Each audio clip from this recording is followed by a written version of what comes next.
چلیے بسم اللہ الرحمن الرحیم۔ والعنعنۃ روایت الحدیث بلفظ عن فلان عن فلان، اور عنعنہ حدیث کا روایت کرنا ہے عن فلان عن فلان کے لفظ سے، اور اس حدیث کو حدیث معنعن کہتے ہیں۔ کیا کہتے ہیں؟ حدیث معنعن کیا کہتے ہیں؟ کیوں؟ اس لیے کہ عن فلاں عن فلاں عن فلاں کر کے ہوتا ہے، اس لیے وہ حدیث معنعن کہلاتی ہے۔ کیا کہلاتی ہے؟ آپ نے موطا امام محمد میں پڑھا ہے کئی حدیثیں ایسی حدیث معنعن جس میں عن فلاں عن فلاں عن فلاں کر کے ہے، تو جس میں کثرت کے ساتھ عن فلاں ہے تو سمجھیے وہ حدیث کیا ہے؟ حدیث معنعن۔ والمعنعن حدیث رویہ بطریق عنعنہ، اور حدیث معنعن وہ حدیث ہے جو عنعنہ کے طریقے سے روایت کی گئی ہو، جو عنعنہ کے طریقے سے۔ اب ظاہر سی بات ہے حدیث معنعن کے کچھ شرائط ہیں ائمہ محدثین کے نزدیک، ٹھیک ہے؟ تو سب کی اپنی اپنی شرائط ہوتی ہے بیٹا۔ جیسے امام بخاری کے جو 5 شرائط ہیں وہ الگ ہیں کہ کیسے راوی سے یہ لیں گے حدیث۔ امام مسلم کے بہت سخت ہیں، امام ترمذی امام بخاری کے شاگرد ہیں تو ان کا ملتا جلتا امام بخاری کی طرح، ایک دو میں فرق ہے۔ تو سب کے اپنے شرائط ہوتے ہیں۔ جیسے کس کو شاگردی دینا ہے، پہلے کے استاد شرائط رکھتے تھے، ہر کسی کو شاگردی میں لیتے، اسی طرح ان کے بھی اصول ہیں ائمہ محدثین کے۔ اب کیا شرط ہے وہ بتا رہے ہیں۔ وَيُشْتَرَطُ فِي الْعَنْعَنَةِ الْمُعَاصِرَةُ عِنْدَ مسلم، اور عنعنہ والی حدیث کے مقبول ہونے میں شرط لگائی گئی ہے معاصرت کی۔ کس کے نزدیک؟ امام مسلم کے نزدیک۔ کس کے نزدیک؟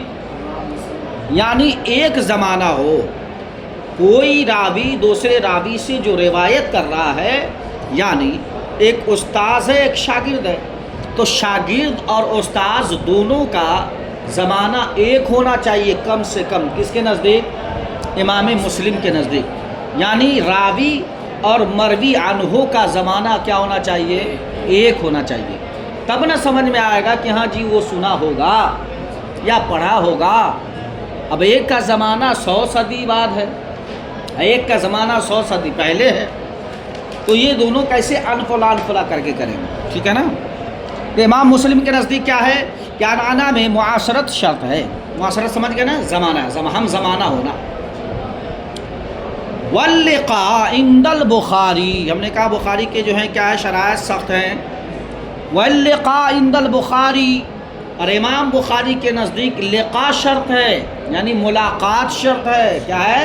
ملاقات، یعنی یہ ثابت ہو پہلے کہ راوی کی ملاقات مروی عنہ سے ثابت ہے، تب جا کے اسے حدیث معنعنہ کو قبول کریں گے۔ بات ہے سمجھ میں؟ تو معاصرت والی شرط ہلکی ہے یا ملاقات والی؟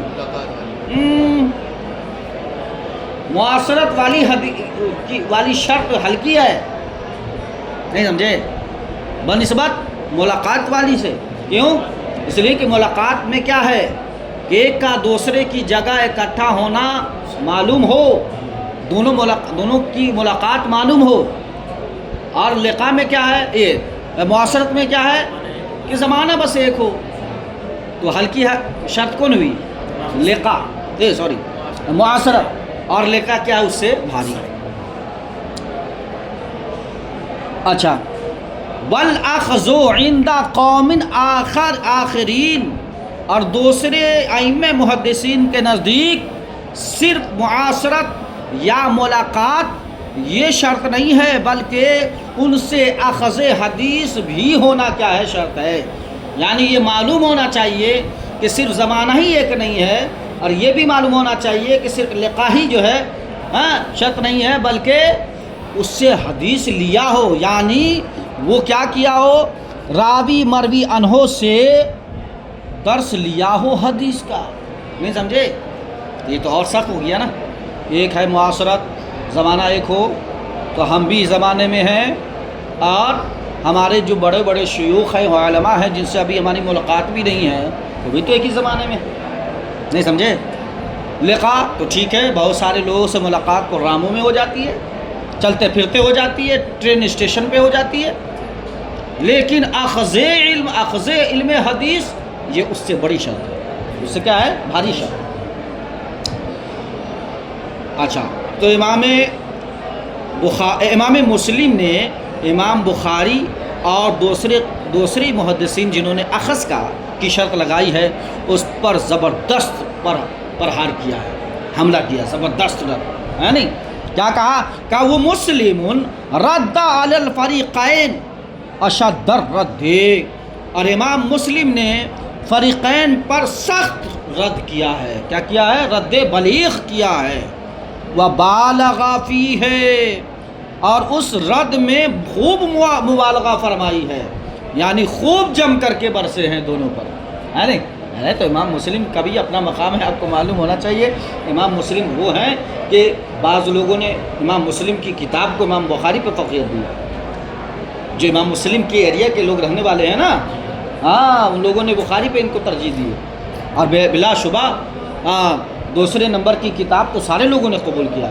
ٹھیک ہے، بڑے محدثین میں سے، اس میں کوئی شک نہیں ہے، محدثین کے امام ہیں، ہاں نہیں. لیکن گویا کہ شیخ عبدالحق محدث دہلوی فرما رہے ہیں کہ ٹھیک ہے امام مسلم نے رد کیا، لیکن کچھ زیادہ ہی کر دیا. کیا کر دیا ہے؟ کچھ زیادہ ہی کر دیا. تھوڑا نرمی رکھنا چاہیے. کیا کرنی چاہیے؟ تھوڑا ہلکا ہاتھ رکھنا چاہیے، چونکہ اپنے ہی لوگ ہیں نا، غیر تھوڑی ہے. اپنے لوگ ہیں تو تھوڑا کیا ہے نا، ہاتھ ہلکا رکھنا چاہیے. اچھا، وَعَنْعَنَةُ الْمُدَلِّسِ غیر مقبول، اور مدلس کا جو عنعنہ ہوگا وہ مقبول نہیں ہوگا. مدلس اس سے پہلے آپ پڑھ چکے ہیں، جو تدلیس کرتا ہے، اپنے شیخ کو چھوڑ دیا اور شیخ کے شیخ کو اپنا شیخ بنا دیا. نہیں سمجھے؟ یعنی حذف کر دیا، ساقط کر دیا، تو گیا ایک طرح سے لوگ سمجھتے یہی ہے. ٹھیک ہے، تو جو ایک تو تدلیس ہے اس کے اندر، اور دوسری چیز کیا ہے؟ عنعنہ ہے، حدیث عنعنہ ہے. تو جب دونوں اکٹھا ہو جائیں تو مقبول نہیں ہے. وَكُلُّ حَدِيثٍ مَرْفُوعٌ سَنَدُهُ مُتَّصِلٌ فَهُوَ مُسْنَدٌ. بہت پہلے سے آپ مسند پڑھ رہے ہیں. ٹھیک ہے، تو اب مسند کی تعریف کیا ہے؟ ایسا لگے گا تعریف سے کہ جو حدیث متصل ہے وہی حدیث مسند ہے، لیکن ہلکا باریک میں فرق ہے. ٹھیک ہے، کہا دیکھو، وَكُلُّ حَدِيثٍ مَرْفُوعٌ سَنَدُهُ مُتَّصِلٌ فَهُوَ مُسْنَدٌ، کہ ہر وہ حدیث جو مرفوع ہو، مرفوع حدیث مرفوع پڑھ چکے ہیں، اور اس کی سند متصل ہو تو وہ کیا ہے؟ مسند ہے. هَذَا هُوَ الْمَشْهُورُ الْمُعْتَمَدُ عَلَيْهِ، یہ وہی تعریف ہے جو مشہور بھی ہے اور اس پر ہی اعتماد ائمہ محدثین نے کیا ہے. وَبَعْضُهُمْ يُسَمِّي كُلَّ مُتَّصِلٍ مُسْنَدًا، اور بعض لوگوں نے ہر متصل کو مسند کہا ہے. ہم نے کہا باریکی فرق ہے، مائنر فرق ہے. ٹھیک ہے، ورنہ تو پھر دوسرا قول یہ نہیں لاتے، کہا کہ ہر متصل کو کیا کہہ دیا ہے؟ وَإِنْ كَانَ مَوْقُوفًا أَوْ مَقْطُوعًا، اگرچہ وہ موقوف ہو یا مقطوع ہو. تو اس سے سمجھ میں آئی اس عبارت سے کہ پہلا جو قول ہے کہ ہر حدیث مرفوع، کیا یعنی جس کی سند رسول اللہ تک پہنچے، یعنی صحابی کے بعد رسول اللہ کا ذکر ہو، اس حدیث کو آپ کیا کہیں گے؟ مسند. کیا کہیں گے؟ مسند. اور جو ان کے علاوہ صرف حدیث پہنچے کہاں تک؟ حدیث کی سند پہنچے صحابی تک یا تابعی تک، تو اسے حدیث مسند نہیں کہیں گے. لیکن بعض لوگوں نے کیا کہا ہے کہ اس کو بھی کیا کہیں گے؟ خواہ حدیث مرفوع ہو یا مقطوع ہو یا موقوف ہو، سب کو کیا کہیں گے؟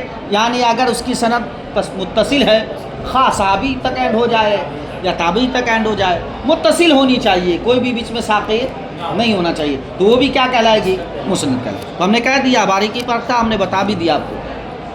باریک جو فرق ہے اس کو ہم نے بتا دیا ہے. ہاں، غور کیجیے گا تو اسی میں مل جائے. وبعضهم يسمي المرفوع مسندا وإن كان مرسلا أو معضلا أو منقطعا. اور بعض لوگوں نے مرفوع ہی کو مسند کہا ہے اگرچہ وہ مرسل ہو، یہ بھی حدیث کی تعریف آپ نے پڑھ لی ہے، یا معضل ہو، اس کی بھی تعریف آپ نے پڑھ لی ہے، اور منقطعا یا منقطع حدیث ہو تب بھی کیا ہے وہ مسند کہلائے گی. کیا کہلائے گی وہ حدیث؟ مسند.